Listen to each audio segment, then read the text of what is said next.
This is the Jama Masjid in New Delhi. It's a classic example of Indian engineering, architecture, and design skills. This mosque was built in the 1600s. Nowadays, India's considerable skills in engineering and design are being used for a different kind of architecture, computer software, as India plays a leading role in a growing trend toward low-cost, offshore software development.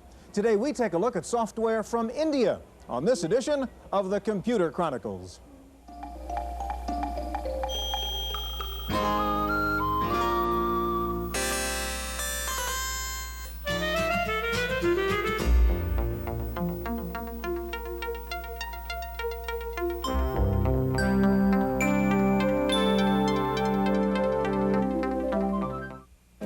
The Computer Chronicles is made possible in part by McGraw-Hill, publishers of Byte magazine, and BIX, the Byte Information Exchange. In print and online, Byte and BIX serve computer professionals worldwide with detailed information on new hardware, software, and technologies. Welcome to the Computer Chronicles. I'm Stuart Chaffee, and this is Gary Kildall. Gary, this is Instaplan, a project management software package.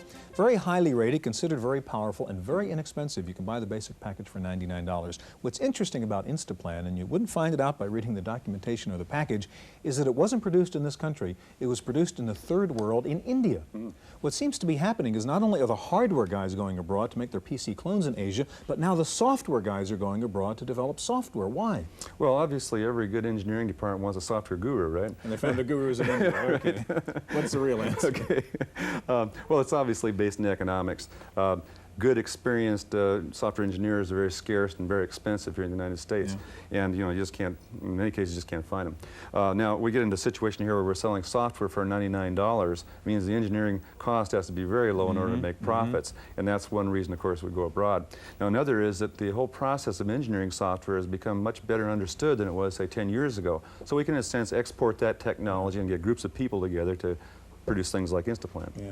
Gary, we're going to focus on the international export software business, particularly in India. India seems to be leading the pack among the third world countries doing this kind of thing. One of the reasons may be the already existing network of many Indian nationals ensconced in the American computer business. We begin with a report on that from Wendy Woods. Farouk Arjani came to America to do postgraduate work in California. The son of a school principal, Arjani was well tutored in the sciences and math, so a career in technology came naturally. Today, he is president of DocuPro, a maker of high-end electronic publishing software.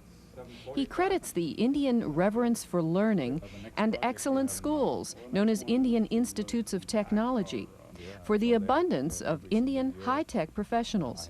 Level of teaching is very, very outstanding in those schools, and it graduates students who are really well grounded in the sciences and in technology.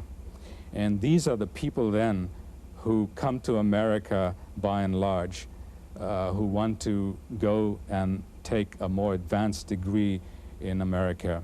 Because let's face it, I think the US is still the holy grail of technology, and so they want to come here and participate in that. And I think when they come here, they're overwhelmed with the opportunities.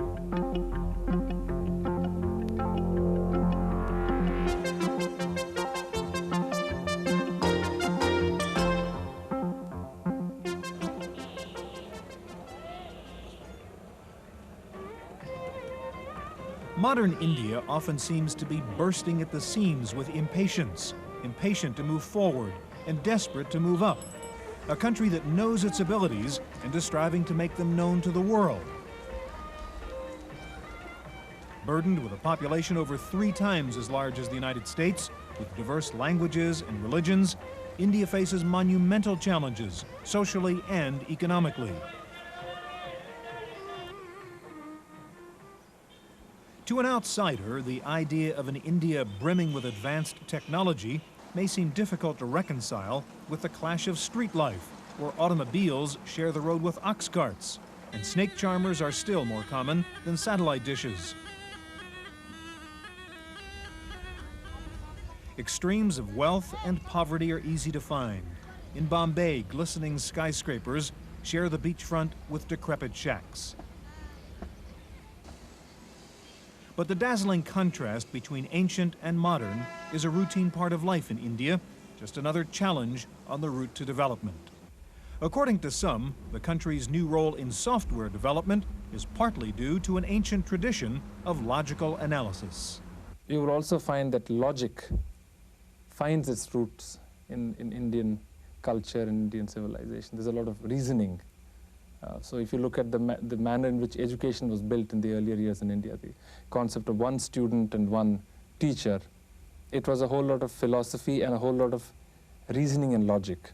So I think somewhere at the back of things is that foundation of knowledge built on reasoning, of exploring.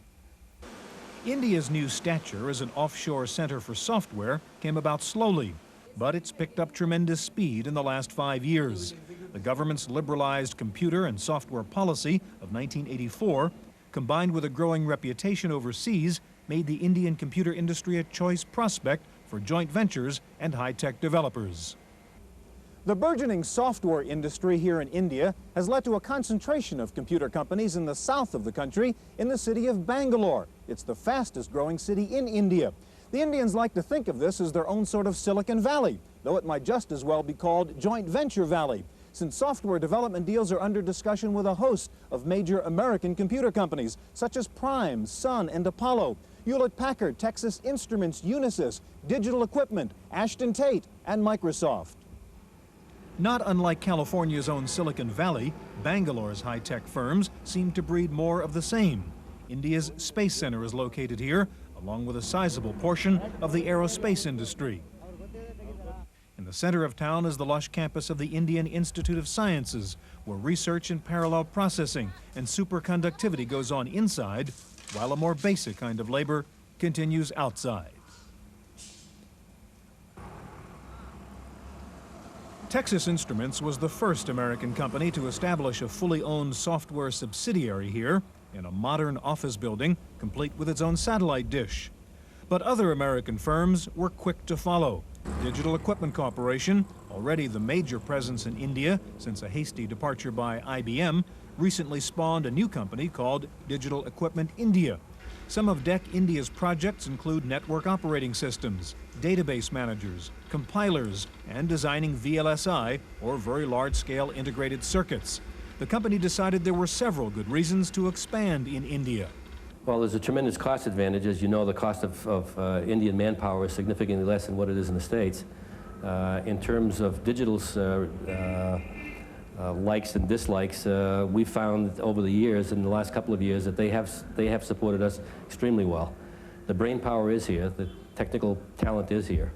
The numbers that I'm giving you probably are about 3 years old when we did the feasibility report.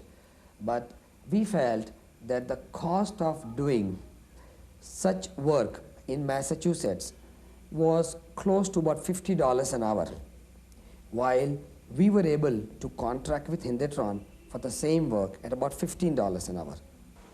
Lower development cost is a compelling attraction for any competitive business, especially in the computer software field, but the complexity of software development requires more than just cheap overhead. It calls for a sustainable level of quality, which is maintained in turn by good programmers and engineers. Once we were over the training period and logistics, the logistics and the communications between the two places, once we established those links, we felt that the quality that we were getting out of our export unit here in near Bombay was equal to what we were getting in Massachusetts. In fact, I would even comment the documentation was in some way was better because it was a lot more detailed. DEC's new joint partnership conforms to the Indian government's new model for joint ventures, restricting foreign ownership to 40%. And it is the first such minority ownership deal ever for Digital. Across town, a well-established Indian computer firm called PSI continues quietly to build up its American customer base, which it started to develop in the early 1970s. PSI's founder, University of California graduate, looks with favor upon the new invasion of foreign computer companies. I think it's a great thing for us because it's going to drive technology. It's going to make our people, it's going to hone their skills, further. It's going to keep us in touch with the state of the art. And I really welcome this kind of influence. PSI's big partner is Bull Computer of France, recently merged with Honeywell. But their software projects span the globe. PSI has developed software for Western Union, Harris, and Whirlpool in the United States. A Japanese company hired them to write a bilingual Japanese and English word processor. And in another project for Japan, they created a Unix lookalike called Unix. PSI's founder recognizes that while the Indian software industry has made great strides, it takes more than technology to gain a foothold in the Western markets. Our weakness is that we do not have a marketing reach within the US. We have to necessarily, today at least, depend on being able to convince a set of customers that we may meet, a set of potential customers that we may meet somewhere or the other, or if they hear from some of our other customers. Hopefully that will also change in the future so that we can make our abilities, our credibility known to many more companies. Bangalore is also home to Wipro Systems and Wipro Information Technology. Wipro, which stands for Western Indian Products, got its start selling vegetable oils. Today, Wipro Information Technology is India's second largest computer company, specializing in board design. The company raised eyebrows at the recent Fall Comdex show, where it was one of only 3 companies in the world to unveil a high-speed 386 motherboard. Wipro surprised many industry people also with one of the first 386 multi-bus machines. We were, and in fact Intel were the people to tell us this. They said we were the first in the world to do this outside of the US, and the 5th company in the world to be able to do this altogether. On the multibus 2, I'd say they're saying that we are amongst the earliest in the world to be doing it. Now, I wouldn't know whether we are the first in the world, or certainly I think what we're going to be able to do, we've already delivered systems. Most of Wipro's software has focused on the PC, but the company is expanding now to other platforms like the Macintosh and the workstations of American-based Sun Microsystems. We have a capability which is very unique and very valuable in the States, and we are defining that as the product development capability. So we are forming alliances on a product-by-product basis with various US firms that have the clout and the capability and the access to these distribution channels, and acting as an extension of their R&D capability. An example of that is our product Instaplan, where a company called Instaplan USA, which is a US corporation, markets our product in the US. And in fact, a month or so ago, PC Week rated it as the 2nd best project management software package in the world. Wipro's newest projects include SoftLAN, a software-based local area network, and Multi-DOS to make the PC-AT into a multi-user system. As with other Indian vendors, Wipro had doubts about advertising the Made in India part of their product. Very candidly, to some extent, there was some hesitation early on in saying that this product was developed in India, because we were worried that there would be a built-in resistance to buying something from a less developed country, okay, which does not really have a great name in computers. But now that is becoming less of an issue because that product is now firmly established in the US marketplace. In fact, just as an aside, my alma mater, Harvard Business School, is now using it in their MBA program. So our initial approach was indeed, very honestly, to downplay the Indian content. But now we are becoming pretty aggressive and vocal. The recent surge in India's computer exports is at least partly due to the Indian government's concerted effort to ease foreign trade laws and to attract foreign investment. In the nation's capital, New Delhi, government agencies are using some traditional and some not-so-traditional means to hasten the arrival of high technology. We are quite convinced that electronics and other high technology areas are going to provide us a vehicle to speed up the development process and then catch up with the world, if I may use that word. I don't see any way to do it by conventional, traditional way we were developing our economy. And we really would not like to left behind. And more important than that, amongst India's recognized strengths are the accessibility to talented people. In the United States, we're used to high-tech company names like AT&T and IT&T, but here in India, the big technology company is ET&T, the Electronics Trade and Technology Development Corporation. It's a government agency designed to act as a catalyst to help bring India's high-tech products to market, both domestically and for export. Over the last 3 years, India's domestic electronics industry has been growing at a phenomenal 35% per year. The Department of Electronics wants to maintain that growth and spur exports, which are expected to top $1 billion by 1995. You see, we have realized and growingly realized that for development of electronics in the country, we would essentially need to import, and we must continue to import. And it is simply not possible for any country in the world today to be self-reliant in that sense. Now, only question before a country like India relates to that if the growth of electronics is going to need considerable amount of foreign exchange resources, then we must also have exports out of electronics. And we see a great possibility of doing so, both in area of computer software as well as, I would say, in the area of hardware also. To help technology find its way into Indian life, Prime Minister Rajiv Gandhi took the unusual step of creating a special government position called the Technology Advisor, a position that requires perseverance and patience. The problem is much more complex in terms of social interaction, value system, political interference, bureaucracy, you name it. But at the same time, there is a lot of potential. You got a lot of talent, and there is a lot to do.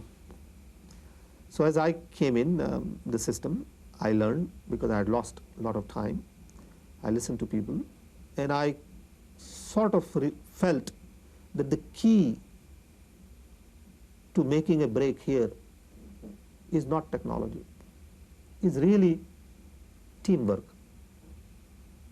and creating new work environment. Sam Petroda made his fortune in the United States, but decided to return to India to help break down the old hierarchies with some American business methods.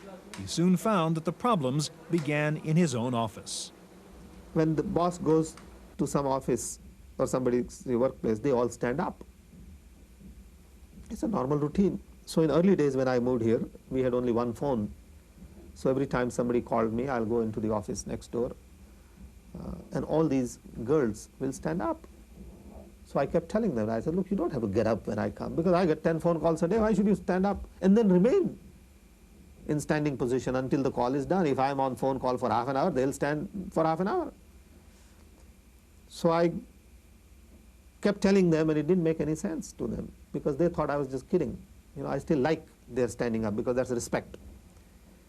So one day I collected all my courage, and I just went into this office, grabbed one girl by both shoulders and said, you sit. And she was all shaken up. I look also a little more frightening compared to others. So she realized that the guy gets mad. Word got out that he really doesn't like when you stand up. These are the kinds of issues we had to deal with. India's bid to become a major player in the world of high technology faces other obstacles as well, mostly due to the rudimentary infrastructure of the country, only now beginning to improve. In particular, communication by telephone can be exasperating. It's a very serious problem for us, but we've compensated for it in the facility. We've got uninterrupted power supply, full generating systems. Communications problems are more a problem internal than they are external. Communications through external to the United States is relatively good. It's more difficult to make a phone call from this location to the hotel than it is to make a phone call from here back to our home office. To overcome the communications problem, many new joint ventures have turned to satellite links. Texas Instruments, DEC, and Citicorp own or lease satellite dishes, permitting them direct 24-hour data transfer and electronic mail, bringing the office in Bangalore into the office next door. While India's telecommunications facilities may lag behind the rest of the world, its expertise in one area of the computer business is quite possibly second to none. Several Indian companies and schools have become experts in Unix, an operating system which is now attracting renewed interest in the United States. The growth of Unix as a standard was driven largely by the pullout of IBM after a dispute with the government. Many Indian professionals now view IBM's departure in 1978 as a stroke of good luck. On the whole, the departure of IBM has been good for the country. IBM was a giant, and possibly it's stifled development. You know, IBM used to sell so aggressively that it used to shut out others from the market. The whole computer scene changed dramatically after IBM's departure. Not only CMC, but many other companies have come up. Even manufacturing companies have come up. Partly it could also be due to the fact that the microprocessor came in after that. But to a certain extent, yes, IBM's departure led to the opening up of the market. Now, in India, Unix is the #1 priority. Unlike the US or Europe, where it's an important subject, it's becoming more important. But people also use Unix. Here, everything is built around Unix. So I can see that we may be getting advantage because of the work that our people are doing with Unix. India's expertise in Unix has given its local vendors a head start on new hardware implementations. Hindustan Computers Limited, or HCL, is India's largest computer company. Of their 3,400 employees, 70% are engineers. We decided to back Unix. It was a risk we took in 1985. We put 100 engineers behind Unix in 1985. I think you can see some of the results come out in the last 2 years. Today we are the biggest Unix house in India. Unix is the standard, and our Unix minis, or super micros, whatever you call them, are actually the largest selling by far in the Indian marketplace. In fact, we've put together a commercial toolkit in the mini area that I don't think is equal even in the US. We are talking to companies like Sun and Apollo to port it on their machines for sale in the US. HCL's latest machine is the Magnum, a multiprocessor super mini computer running Unix System 5 version 3. The Magnum can handle multiple motherboards and has found a niche market in the United States. AT&T has acknowledged the company's leading role in Unix development. We knew the 030 was coming out. We are a source licensee on Unix, so we have the source. So we simulated the chip, developed a board, ported the software on it, on this simulated board, and waited for the chip. We didn't know we were the first. In fact, the AT&T people came in and said, you know something, you're probably the first guys to show this in an exhibition. No one's really talked about it. And that's the time we looked at it and said, hey, you know, if we'd really thought of it earlier, we could have made these boards and sold them out in the US. People would have bought them because this was the window of opportunity. HCL's jump on the competition is not entirely the result of its faith in Unix. Like many other Indian computer vendors, HCL has access to a large pool of locally educated programmers and engineers, claimed to be the second largest number of college-educated personnel in the world. That's it for part one of our look at third world software. On part two, we'll see how Indian software solved the problems of one of the world's largest train systems. We'll look at India's competition, and we'll show you the high-tech side of Bombay. For the Computer Chronicles, I'm Stuart Chaffee.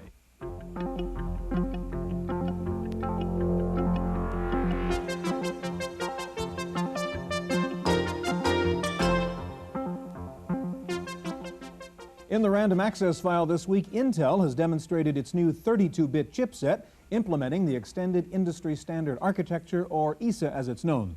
The Intel chipset allows users to add 32-bit high-performance boards to existing 8 or 16-bit standard AT slots. Intel also has another chipset that is compatible with IBM's microchannel architecture.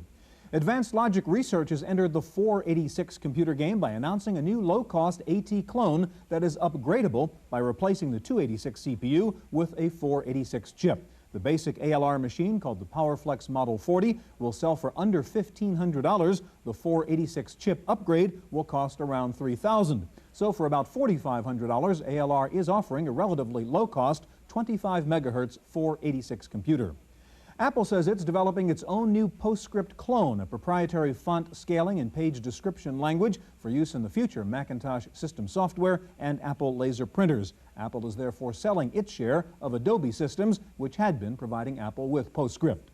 There are reports that Apple is stopping production on the Mac 2 to focus exclusively on the new Mac 2CX. Sales of the 2CX with more speed and a smaller footprint have been far ahead of the older Mac 2.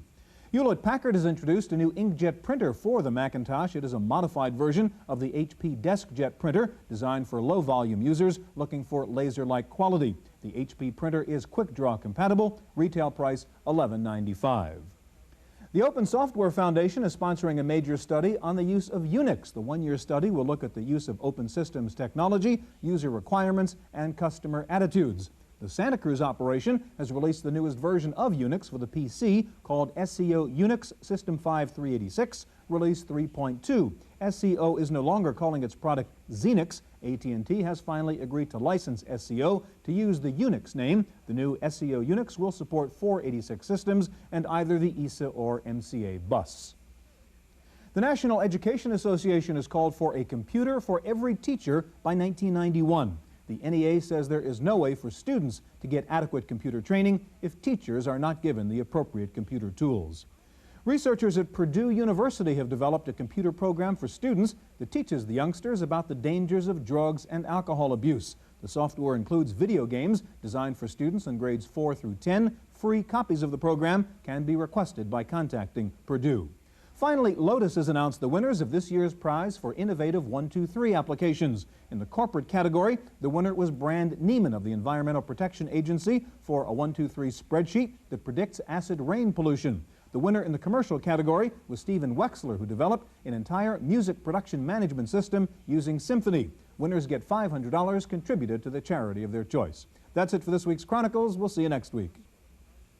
The Computer Chronicles is made possible in part by McGraw-Hill, publishers of Byte magazine, and Bix, the Byte Information Exchange. In print and online, Byte and Bix serve computer professionals worldwide with detailed information on new hardware, software, and technologies. For a transcript of this week's Computer Chronicles, send $4 to PTV Publications, Post Office Box 701, Kent, Ohio 44240. Please indicate program date.